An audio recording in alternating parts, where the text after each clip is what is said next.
we might make assumptions, right? Like the key account manager, they really value relationships.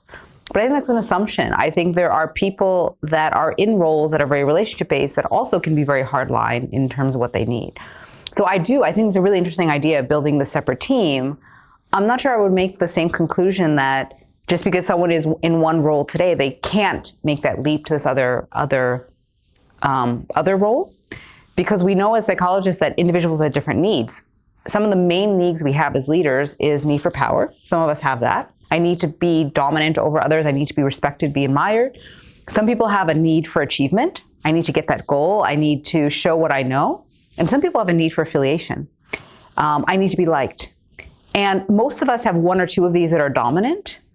And interestingly, they don't correlate with gender. It's not that women are more likely to have a need for affiliation, et cetera. And it doesn't seem to correlate as well with certain roles.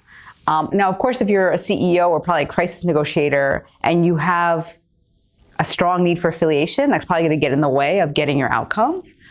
But I wouldn't always make the assumption that just because someone is in one role, they can't necessarily make that jump to be in this kind of crisis negotiator role.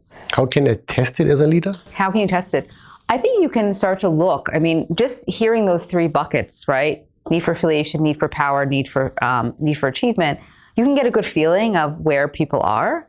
People that tend to really emphasize the relationship over the outcome tend to be people that are really good with making connections. They're really good with staying in touch with people, but they're also really good at conforming. So these tend to be the people that conform. They change the behavior based on the person across the table from them, and they're also really hard.